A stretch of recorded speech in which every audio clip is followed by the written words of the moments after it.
भाव की वाणी है सामने। क्रमांक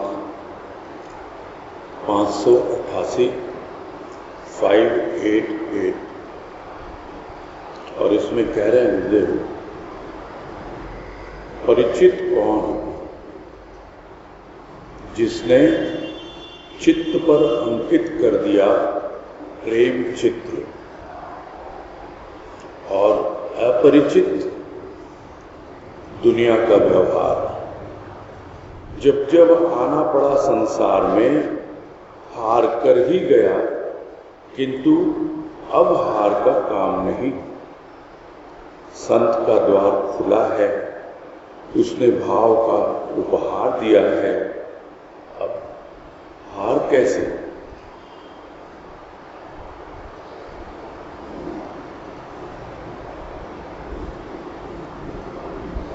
यूं तो वाणी बहुत ही स्पष्ट गुरुदेव ने हमें लिखकर समझाने का प्रयास किया है, स्पष्ट रूप से। भाव की वाणी है, और जब तक हमें भाव स्पष्ट ना हो तब तक मात्र शब्दों का जाल है। शब्द तक ही हम पहुंचते हैं, भाव तक प्रवेश नहीं कर पाते।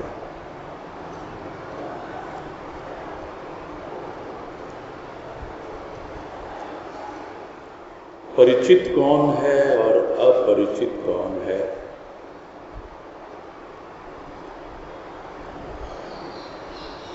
ये भक्त को लगता है कि मेरा परिचित तो वो है जिसने मेरे चित्त पर अपना ही चित्र नहीं, प्रेम का चित्र अंकित कर दिया। सर्वप्रथम उसका चित्र चित्त में बसा, उसके चरणों की छाप हृदय पर पड़ी, और धीरे धीरे वो स्वयं प्रेम रूप परमात्मा मेरे हृदय पर आच्छादित हो गया, अंकित हो गया। यह भक्त अनुभव करता है, वही मेरा परिचित है। और अपरिचित है दुनिया का व्यवहार।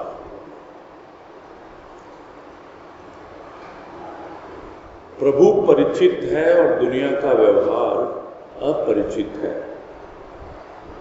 भक्तों के लिए। क्योंकि जब भी दुनिया से व्यवहार करना पड़ता है तो उन्हें पता ही नहीं लगता कब कौन किस तरह से मेरे सामने पेश आएगा, और कब मुझे किस प्रकार की भाषा का व्यवहार करना है, किन शब्दों का इस्तेमाल करना है, समझ नहीं पाता है। ये पूरी दुनिया और इसका व्यवहार उसे अनजाना लगता है, अपरिचित लगता है। दूसरी ओर साधारण प्राणी है, उनके लिए दुनिया का व्यवहार तो बड़ा परिचित है। किससे कैसे उठ बैठ की जाए, कब किस प्रकार किसी को खुश करने के लिए उपहार दिया जाए, किसी को खुश करने के लिए उसकी प्रशंसा की जाए। यह सब व्यवहार बहुत अच्छी तरह से दुनिया वाले जानते हैं, और उनके लिए वही परिचित है। उनके लिए अगर अपरिचित है कुछ, तो वो है प्रभु और प्रभु का प्रेम। तो यह एक बहुत ही गहन अंतर है, गंभीर अंतर है भक्त में और दुनिया वालों में। इसीलिए दुनिया वाले भक्त की बात समझ नहीं पाते, उसकी भाषा समझ नहीं पाते, और भक्त दुनिया वालों की बात समझ में नहीं आती उसे, और भाषा समझ में नहीं आती। इसलिए उसे लगता है कि दोनों ही एक दूसरे के प्रति अपरिचित हैं। क्योंकि भक्ति में जब तक लगेगा नहीं तब तक भक्त की भाषा समझ नहीं पाएगा। यदि सत्संग में आकर भी जो दुनिया का व्यवहार है वही व्यवहार अपने सत्संगी साथियों के साथ, भाई बहनों के साथ यदि वो निभाने की उम्मीद रखे या खुद भी वही व्यवहार निभाए तो उसने यहां पर भी व्यवहार को ही प्रधान बना दिया। उसकी बाहर की दुनिया में कुछ परिवर्तन हुआ होगा, बाहर का व्यवहार बाहर ही रहता है। भक्त से व्यवहार किया जाता नहीं है। भक्त तो भक्त की भाषा ही समझता है। तो यदि भक्त को समझना है तो हमें भी भक्त बनना पड़ेगा। जब तक हम भक्त नहीं बनते तब तक हम भक्त को समझ नहीं पाते। और जब धीरे धीरे भक्तों में आपस में प्रेम होता है, भाव होता है, तो वही प्रेम चित्त पर अंकित होने लगता है। तब पता लगता है कि जो मेरे हृदय में है वही उसके हृदय में है। वो प्रभु जो प्रेम रूप है वो मेरे भीतर भी है और दूसरे के भीतर भी है। तब यह नहीं होता कि सब में भगवान को देखूं। यह जो प्रेम की प्रतीति है, प्रेम का जो अनुभव है, यही वास्तव में उसे समझा देता है कि मुझ में भी प्रेम है, उसमें भी प्रेम है। और तब उसे ऐसा लगता है कि भाई हम क्या हैं, हम तो सद्गुरु के प्रेमी हैं। हम सद्गुरु के प्रेमी सबसे अलग हैं, सबसे न्यारे। कोई हमें जैसा भी समझे, हमको तो सब ही प्यारे, हमको तो सब ही प्यारे हैं। किंतु कोई हमें कैसा भी समझे हमें पता नहीं। सब प्यारे हैं, किंतु जो व्यवहार में उतरते हैं तब ऐसा लगता है यह व्यवहार तो हमारे लिए अपरिचित है। तो यदि हमारा परिचय प्रभु से हो गया, प्रभु के प्रेम से हो गया, और हमने यदि उसके प्रेम को अपने हृदय में बसा लिया, तो अपने आप ही दुनिया का व्यवहार छूटता चला जाता है।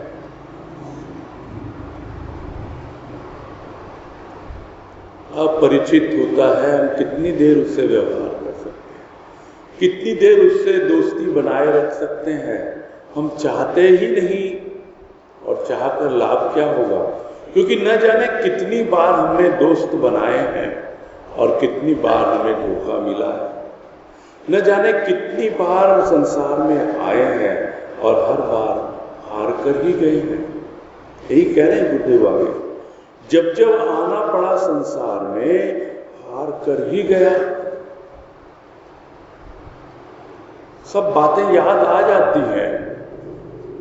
जितनी बार जन्म लिया हार कर गया, इसीलिए तो फिर आना पड़ा। और अब भी जब भी दुनिया का व्यवहार किया तो दुनिया के व्यवहार से हारना ही पड़ा।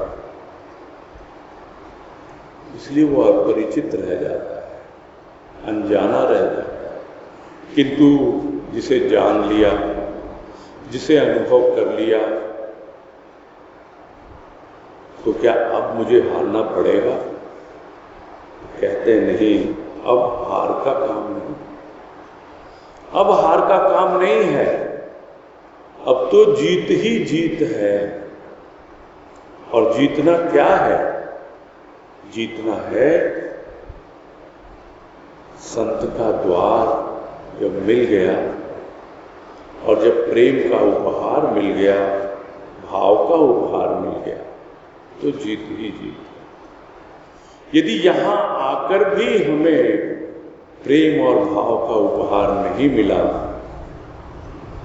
तो फिर से हमारी हार ही हार है।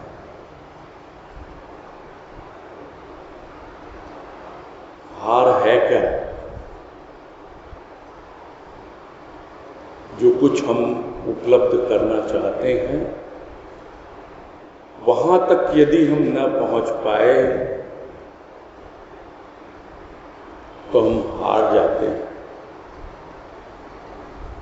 हार स्वीकार कर लेते हैं कि नहीं भी मेरे वश में नहीं है सत्संग करना, मेरे वश में नहीं है ये भक्ति और ज्ञान, मेरे वश में नहीं है प्रेम और भाव, और हम हार मान बैठते हैं। और हार मान बैठते हैं तो फिर ये जान के रखना होगा हमें कि फिर हमें आना है, फिर से दुनिया में आना पड़ेगा, फिर से ये व्यवहार हमें सताएगा, परेशान करेगा। किंतु आज यदि कृपा हुई है सद्गुरु की, उससे परिचय हुआ है और दुनिया का व्यवहार अटपटा लगता है, अनजाना लगता है, तो अब समझ लें हम कि हाँ, बस प्रेम और भाव का ही साम्राज्य मेरे जीवन में है। संत का द्वार मिल गया, भाव का उपहार मिल गया, तो अब कैसी हार? अब तू क्यों समझता है कि तेरी हार है? ये जो हार है ये तेरे जीवन में अभाव के कारण होता है। भाव का उपहार मिल गया, और वो भाव का उपहार यदि मिल गया तो फिर तो हार जो है वो तो बैठी रहेगी किनारे, हुक यानी किनारे किनारे बैठी रहेगी हार। कभी भी हमें परेशान नहीं करेगी, अभाव दूर हो जाते हैं, किनारे बैठ जाते हैं।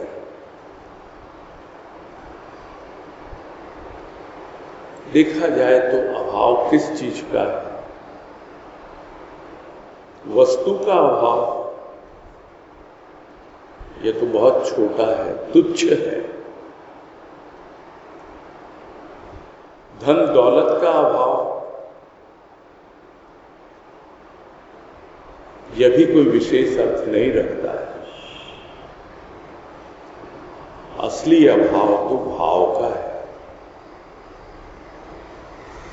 और जब तक हमें यह भीतर से अनुभव में न आए कि मेरे जीवन में यदि कुछ अभाव है, कुछ कमी है, तो वो भाव की कमी है, प्रेम की कमी है।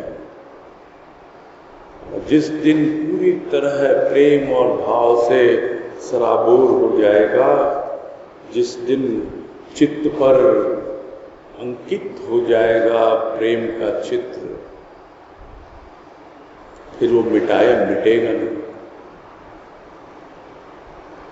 ये तो ऐसा चित्र है जो खुद जाता है।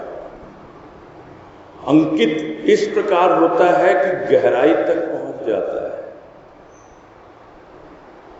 अब तो खुदा खुद गया अंदर, अंकित हो गया प्रेम के रूप में, भाव के रूप में। अब कैसी हार है? और जब सब समझ में आने लगता है तो कैसी जीत है? न जीत है न हार है, अब तो उपहार ही उपहार है। जो कुछ भी प्रभु मुझे दे रहा है, जो कुछ भी मिल रहा है, एक एक श्वास मिल रही है जीने के लिए, वो उसी का उपहार है। जब चाहे तू समेट ले इसे, जब चाहे तू श्वास को चलने दे। ये तो तेरी ओर से मुझ पर कृपा है, उपहार है। और एक एक श्वास में यदि भाव की अनुभूति हो तो उससे बड़ा उपहार क्या हो सकता है? तो गुरुदेव यही समझाना चाह रहे हैं इस वाणी में कि जब जब दुनिया से व्यवहार करोगे हारोगे, और जब प्रभु के प्रेम में मस्त होकर उसके द्वार पे आओगे तो तुम्हें भाव का उपहार मिलेगा और सब हमेशा हमेशा के लिए तुम्हारे जीवन से अभाव दूर हो जाएगा।